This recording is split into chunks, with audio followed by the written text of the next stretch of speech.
सभी विद्यार्थियों का एसवी चिल्ड्रन अकेडमी रावला मंडी के ऑनलाइन प्लेटफॉर्म पे स्वागत है। कक्षा 12 विषय भूगोल और अध्याय चल रहा है हमारा 5 नंबर मानव प्रवास और विकास। आज ये अध्याय हमारा पूरा हो जाएगा। इसमें हमने क्या पढ़ा था? प्रवास के बारे में पढ़ा था। प्रवास 2 प्रकार का होता है, उत्प्रवास, अप्रवास। फिर प्रवास के कारण पढ़े थे, उच्च, मध्यम और निम्न प्रवास के हमने अलग अलग क्षेत्र पढ़े थे, क्या कारण होता है क्या।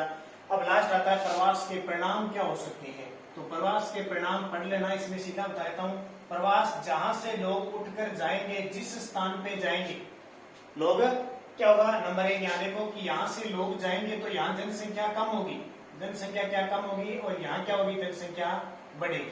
जनसंख्या बढ़ेगी ना, यहाँ जनसंख्या का दबाव कम हो जाएगा, यहाँ ज्यादा हो जाएगा।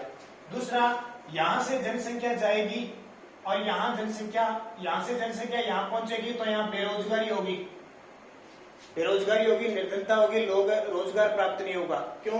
क्योंकि इतने दिन मान लो 50 लोग रह रहे थे, उसमें से मान लो कोई भर्ती आती है, मान लो पुलिस की भर्ती आ गई, यहाँ लोग सारे रह रहे हैं 50 और 40 की भर्ती आ गई तो आसानी से लग जाएंगे ना।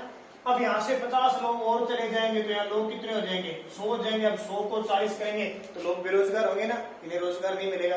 तो यहाँ से उठकर जाएंगे तो यहाँ बेरोजगारी बढ़ेगी। ठीक है। दूसरा, यहाँ से जब लोग जाएंगे, जैसे यूरोप से मान लो अमेरिका लोग गए, यूरोप से अमेरिका गए लोग, तो यहाँ की कुछ जो संस्कृति थी वो अमेरिका के अंदर गई है ना।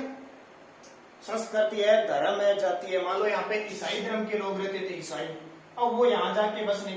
अमेरिका में 90% जो जनसंख्या है वो यूरोप से आई हुई है।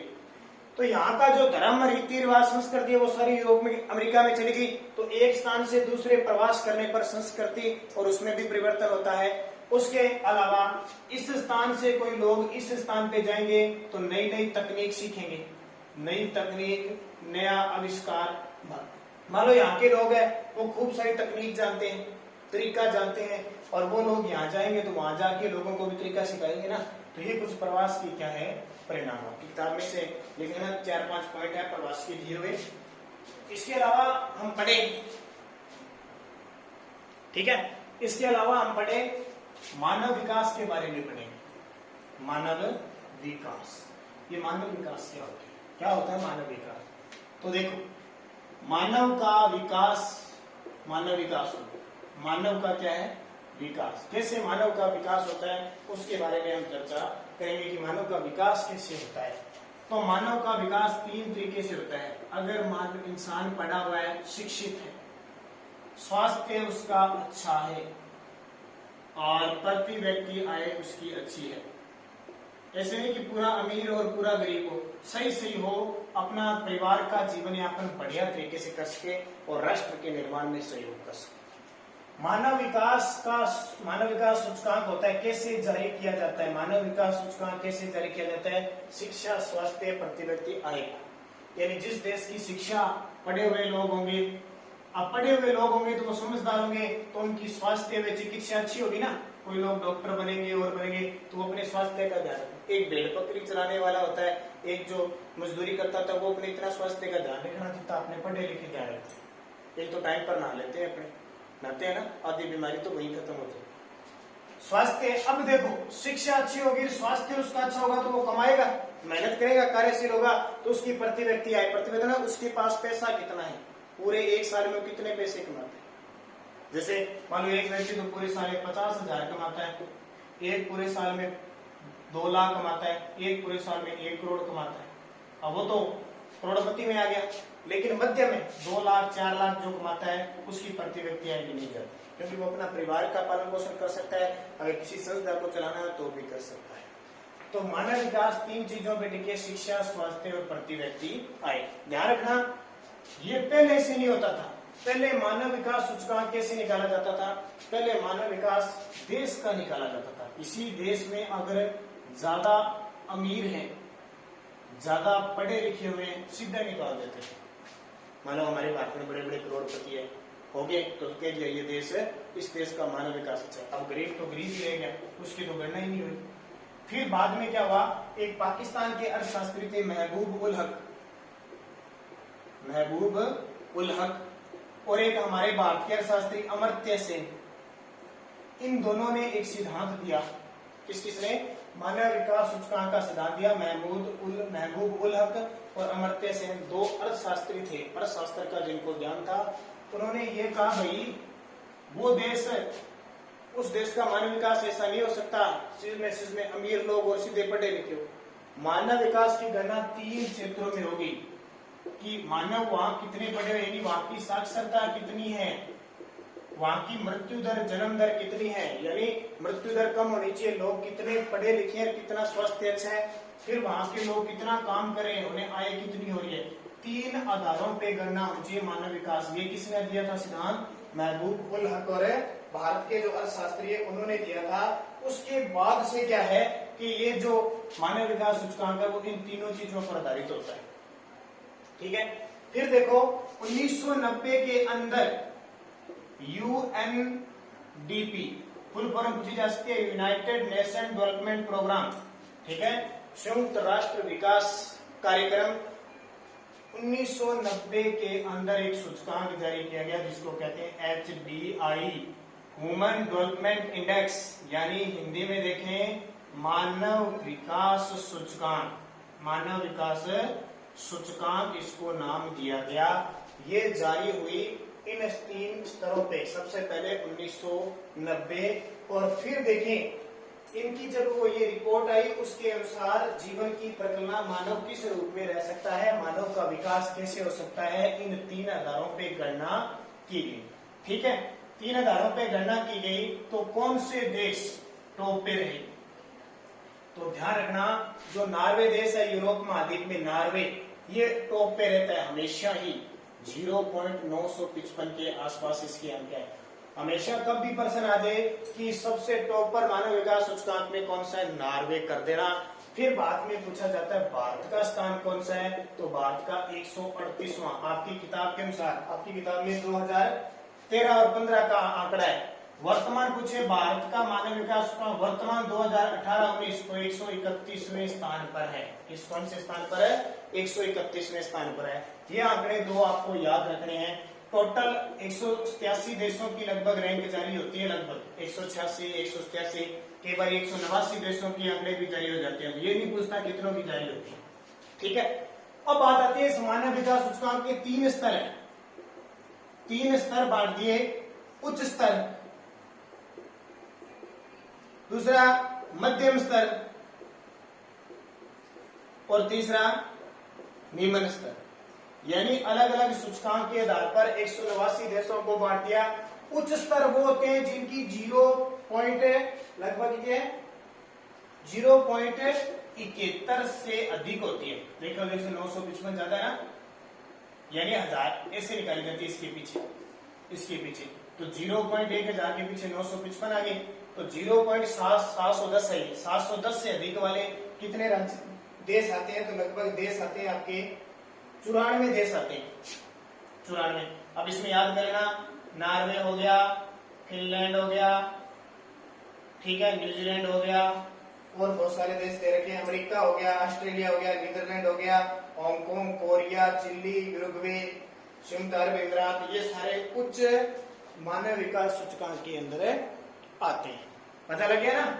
और लिख देता हूं मैं देश यहाँ पे, Norway, Finland, New Zealand, America, Korea,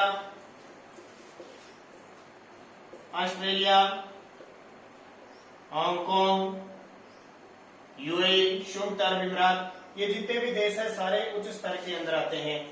फिर है मध्यम स्तर। अब मध्यम स्तर आप ले लो 0.5 से 0.7 के बीच जो आते हैं, 0.71 से तो आप ऊपर हो गए, यानी 0.500 से 0.700 के बीच जो आते हैं वो मध्यम स्तर के लोग होते हैं। इसमें कितने देश आते हैं? इसमें जो देश आते हैं आपके 47 देश आते हैं। कौन से? 47। जैसे कौन कौन से? चीन, थाईलैंड, म्यांमार, चीन, थाईलैंड, म्यांमार, मंगोलिया, फिलीपींस और खास करके हमारा भारत। अब ये पूछा जा सकता है भारत मध्यम स्तर में आता है, क्योंकि भारत की जो सूचकांक है वो लगभग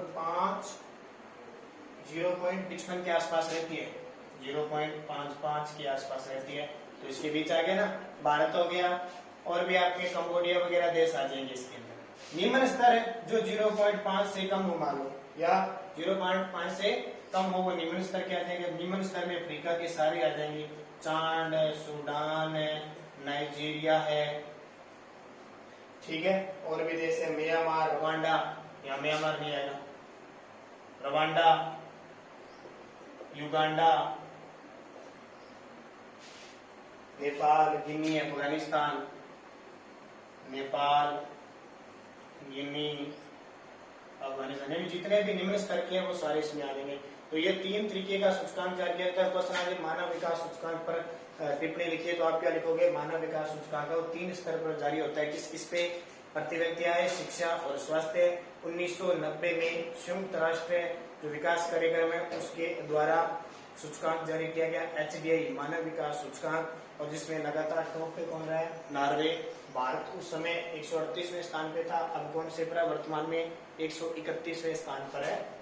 उसके बाद में मानव विकास सूचकांक को 3 स्तर से मापा जाता है। उच्च स्तर जिसमें 0 से 71 आते हैं 94 देश, मध्यम स्तर जिसमें 0 से 7 तक आते हैं 47 देश, और निम्न स्तर जिसमें 0.5 से कम आते हैं बाकी जितने देश बचते हैं मेन देश इसके अंदर आता है। तो ये आपका हो गया मानव विकास सूचकांक। तो समझ में आ गई की बात। 5वां पार्ट हमारा क्लियर हो गया। अब इसमें कुछ प्रश्न है, उन प्रश्नों को देख लेते हैं और फिर अगले वीडियो में हम 6ठे पार्ट की तरफ चलेंगे। बस बात यह है कि आप साथ साथ में याद करते रहना। अब प्रश्न देख लो, किसमें दे रखा है? भारत में मानव विकास सूचकांक, भारत में मानव विकास सूचकांक। तो ध्यान रखना, भारत में मानव विकास सूचकांक, ये तो हमें पता लग गया कि मध्यम स्तर में आता है भारत, मध्यम मानव विकास सूचकांक में आता है। अब भारत के संदर्भ में देखें तो भारत के संदर्भ में टॉप पर है केरल। कौन सा है? केरल, दिल्ली, हिमाचल, ये टॉप पे है। केरल, दिल्ली, हिमाचल, गोवा, पंजाब, ये टॉप पे है। टॉप का मतलब यानी शीर्ष पे है, सबसे ऊपर केरल है। और न्यूनतम बात करें तो न्यूनतम आ जाता है आपका छत्तीसगढ़, उड़ीसा, छत्तीसगढ़, उड़ीसा, बिहार, ठीक है। ये राज्य क्या है? क्योंकि यहाँ पे शिक्षा इतनी नहीं है, मैं कोई स्वास्थ्य इतना अच्छा है, तो अब धीरे धीरे सुधार हो रहा है, लेकिन पहले की रिपोर्ट के अनुसार आपको बताया जा रहा है भारत में मानव विकास का मध्यम स्तर का है, टॉप पे केरल है और सबसे नीचे बिहार आ जाता है। बस ये चीजें आपको याद रखनी है। बाकी आप किताब सारे बुद्धिजीवी हो अपनी किताब में से देख सकते हो। प्रश्न देखो, पहला प्रश्न है, विश्व का सबसे बड़ा शरणार्थी देश कौन सा है? तो उत्तर हो जाएगा संयुक्त राज्य अमेरिका, संयुक्त राज्य अमेरिका, ठीक है। क्यों शरणार्थी है ये बात आप जानते हो, क्योंकि यहाँ से इस देश के लोग आए थे यूरोप के। दूसरा है, एक ही देश या राज्यों के विभिन्न प्रदेशों की ओर होने वाले प्रवास को कहते हैं? तो अंतर्देशीय प्रवास कहते हैं। तीसरा, अंतर क्षेत्रीय प्रवास किसके मध्य होता है? तो इसका ऑप्शन हो जाएगा उपयुक्त सभी, ठीक है। एक देश के मध्य, एक गांव के मध्य, एक शहर, सबके बीच होता है।